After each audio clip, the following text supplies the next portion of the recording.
15 দিনের মধ্যে জুলাই ঘোষণাপত্র দেওয়ার দাবি জানিয়েছেন বৈষম্য বিরোধী ছাত্ররা। বিকেলে কেন্দ্রীয় শহীদ মিনারে মার্চ ফর ইউনিটি সমাবেশ থেকে এই ঘোষণা আসে। ছাত্র সমন্বয়করা বলেন, জুলাই আগস্টের লড়াই এখনও চলমান। খুনিদের দোষররা এখনও বুক ফিলিয়ে ঘুরে বেড়াচ্ছে, জানিয়ে দাবি ওঠে দ্রুত তাদের বিচারের।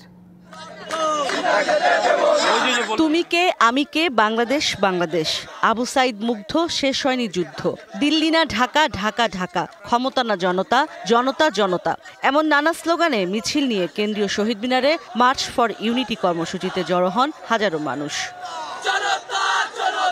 বেলা ৩টার আগে আওয়ামী লীগ সরকারের বিভিন্ন দুর্নীতি নিয়ে একটি তথ্যচিত্র প্রদর্শন করে বৈষম্য বিরোধী ছাত্র আন্দোলন।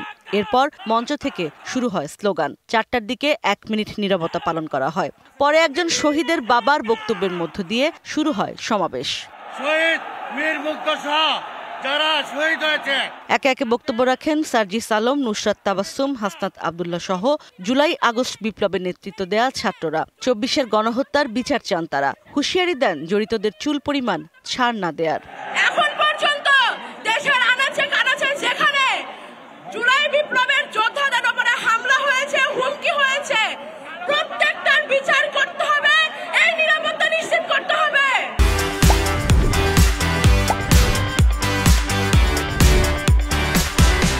যে শব্দ দিয়ে এত মানুষ রক্ত দিয়েছে, এত মানুষ জীবন দিয়েছে, যে কেউ সেই সচিবালয়ে বসে হোক, পুলিশে বসে হোক, অন্য কোথাও বসে হোক, যদি সেই শব্দের সাথে, স্পিরিটের সাথে বিন্দুমাত্র বিশ্বাসঘাতকতা করার চেষ্টা করে, তাকে সমূলে উৎপাদিত করতে হবে।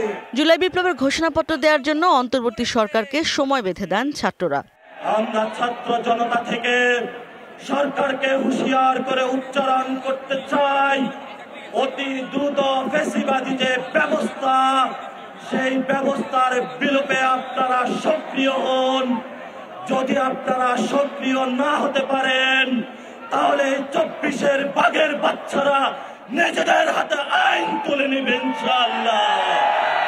এই 15 জানুয়ারি পর্যন্ত আপনারা জেলায় জেলায়, পাড়া মহল্লায় এই জুলাই ঘোষণাপত্রের পক্ষে আপনারা মানুষের কাছে যাবেন, মানুষের কথা শুনবেন, তারা কি বলতে চায় সেই কথাগুলোকে উঠিয়ে নিয়ে আসবেন।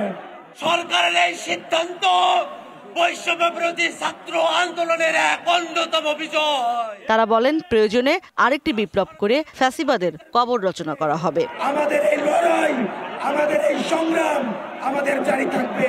ইশরাত জাহান উর্মি, ডিবিসি নিউজ, ঢাকা।